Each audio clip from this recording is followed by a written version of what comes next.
आप देख रहे हैं विचार क्रांति न्यूज। मैं विनोद भट्ट, सत्य की आवाज जनता के साथ। आइए एक नजर डालें आज की खबरों पर।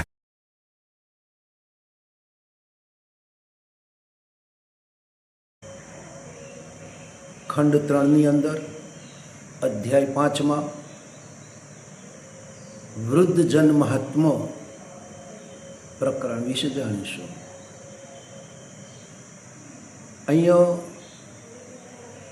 ઋષિ આપણને એ સમજાવે છે કે ગૃહસ્થ આશ્રમમાં પરિવારમાં વૃદ્ધ જનોનું શું મહત્વ છે, એમનું સ્થાન કેવું છે, એના વિશેની ચર્ચા આજે આપણે વૃદ્ધજન મહાત્માની અંદર કરીશું। आओ ए पूर्वे गायत्री मंत्र एक साथे एक स्वर में। ओम भूर्भुवः स्वः तत्सवितुर्वरेण्यं भर्गो देवस्य धीमहि धियो यो नः प्रचोदयात्। 5मा अध्यायમાં ઋષિ જણાવે છે અને કહે છે, ધર્મકૃત્યેષુ વૃદ્ધાનાં रुचिः स्वाभिविकिमता कुंभपर्व समे श्वेते समायान्त्यधिका अपि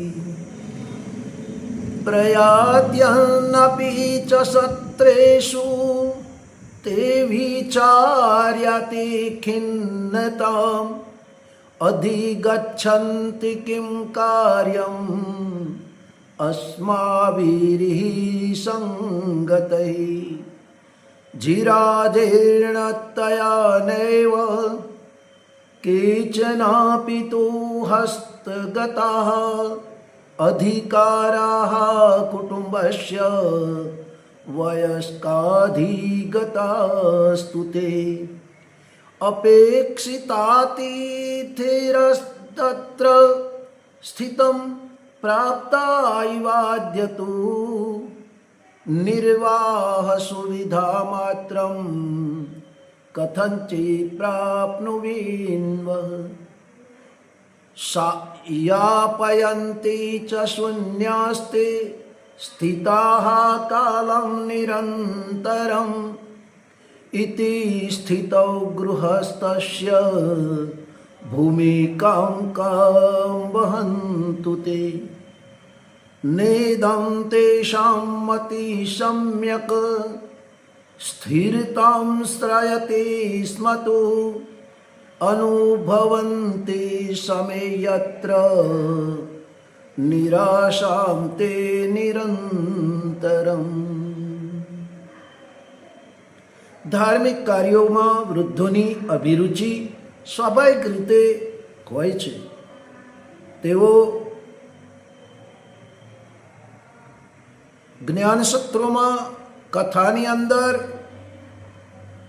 जीवने शिव सुधी पहोंचाडवा माटेनी जे रीतिनीति छे, सत्संग छे,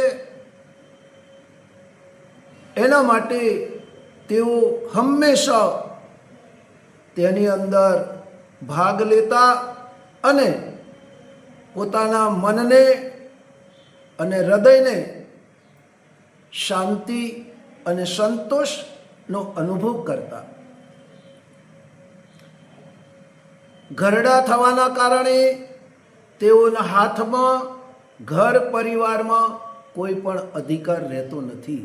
वर्तमान समयनी परिस्थिति जोता भाईओ बहनों पारिवारिक कौटुंबिक क्षेत्रों की अंदर आजे वृद्धोनी वडीलोनी दयनीय स्थिति है।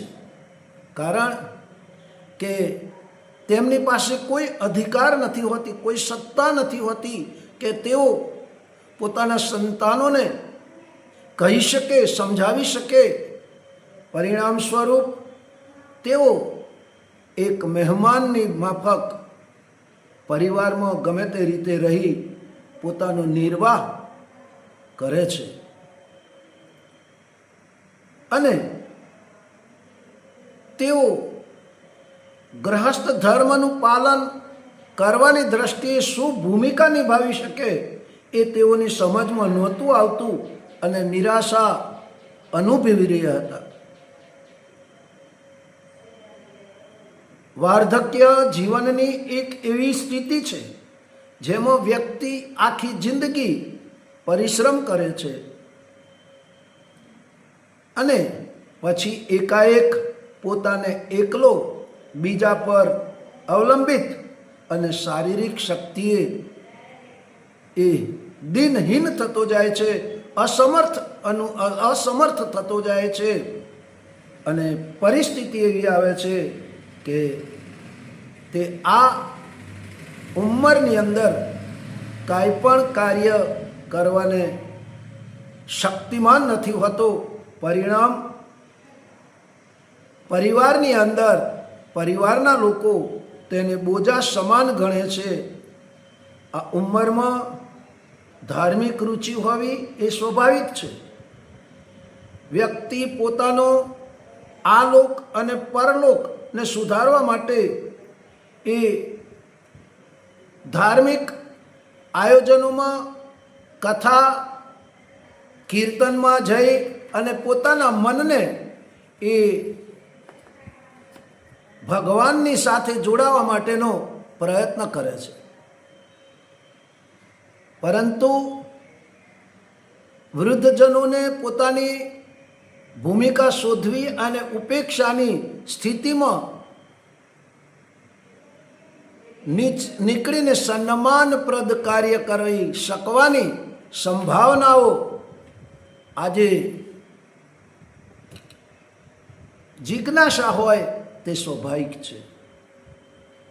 ત્યારે ધૌમ્ય ઋષિ બતાવે છે, ગ્રહસ્તે વૃદ્ધ વ્યક્તિનાપી સ્થાનમ મહત્વગમં વર્તતે સંજિતે તે અપી સ્વીયૈરનુભયૈરલમ લાભમ બહુભ્યો દાતુમ તુ શક્તૈ અલ્પબલા અપી પરિષ્કૃતાથ પક્વાચ સ્થિતિ તેષાં તુ માનસી અપેક્ષાયા પરેષાં હિ ગૃહસ્થાનાં નૃણામહિ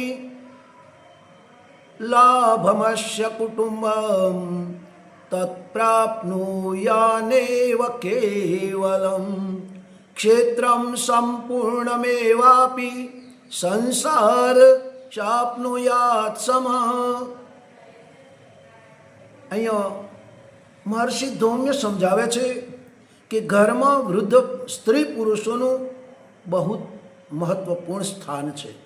પોતાના અનુભવોનો લાભ ઘરવાળાને આપી શારીરિક ક્ષમતા ભલે ઓછી હોય પરંતુ અનુભવની દ્રષ્ટિએ સંસારની અંદર તેમણે અનેક સારા નરસા પ્રસંગોનો અનુભવ કરી સારા નરસા સમાજના પ્રત્યેક વર્ગ સાથે જોડાઈ અને તેમણે પોતાના અનુભવોનું જે ભાથું ભેગું કર્યું છે એને એ પોતાના પરિવારજનો સુધી પહોંચાડવા માટેનો પ્રયત્ન કરે છે અને તેનાથી ઘરની અંદર, પરિવારની અંદર સંસ્કારિતા, સુવ્યવસ્થા,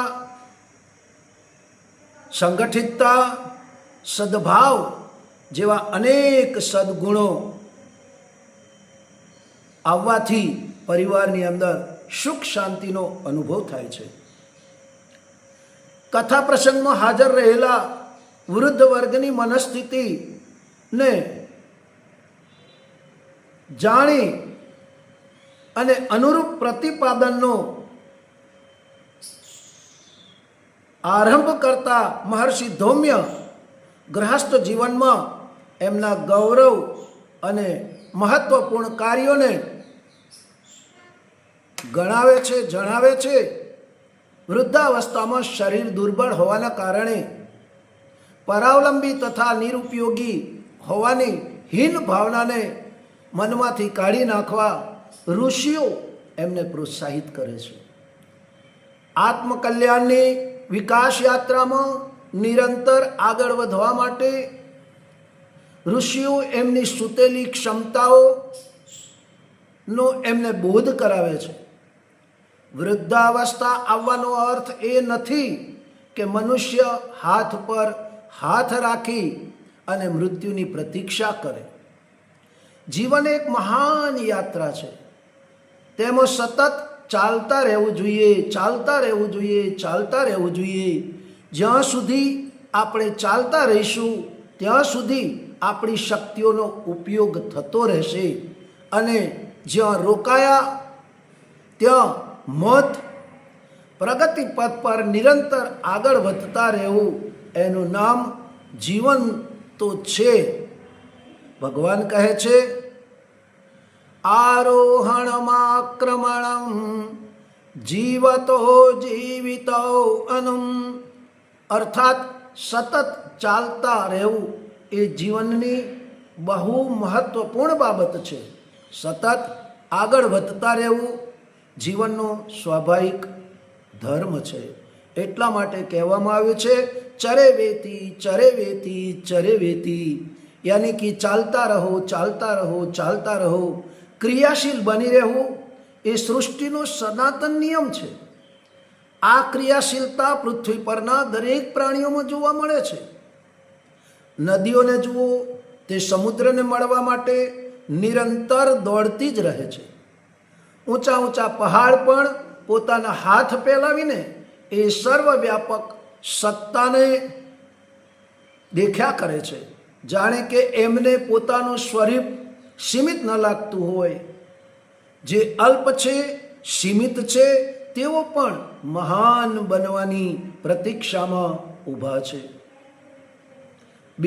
બીજ પોતાના શુદ્ર અને સાધારણ સ્વરૂપથી સંતુષ્ટ નથી થતું. તે પોતાના આવરણને તોડીને બહાર નીકળે છે. મહાન બનવા માટે તેની યાત્રા ચાલતી રહે છે અને અંતે તે એક વિશાળ વૃક્ષ બની જાય છે. પરંતુ એટલાથી એને સંતોષ નથી થતો.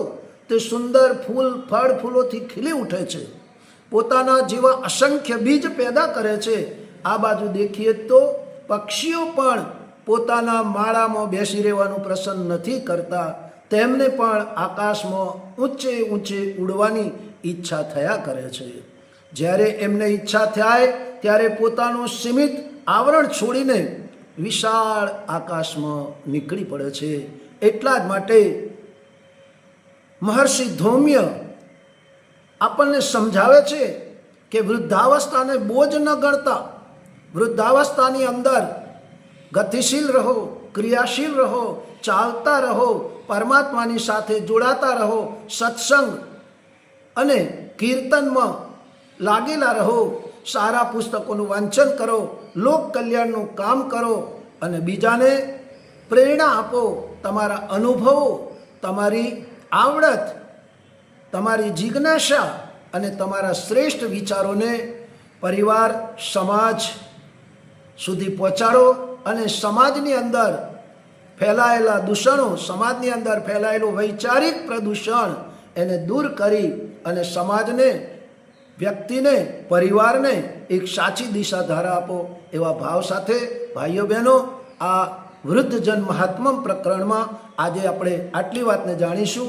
આવતી વખતે આપણે વિશેષ રૂપે જાણીશું કે વૃદ્ધ જનો શું નથી કરી શકતા, તેમના થકી શું શક્ય નથી હોતું, તેઓ બધું જ કરી શકે છે. એટલા માટે આપ સૌને નમ્ર વિનંતી કે આ વિડીયો ચોક્કસ ગમ્યો હશે. લાઈક કરો, શેર કરો, સબસ્ક્રાઈબ કરો અને આપના સ્નેહી સ્વજન સુધી પહોંચાડી અમારી આ વિચાર ક્રાંતિ વીકલી ન્યૂઝ ચેનલને સબસ્ક્રાઈબ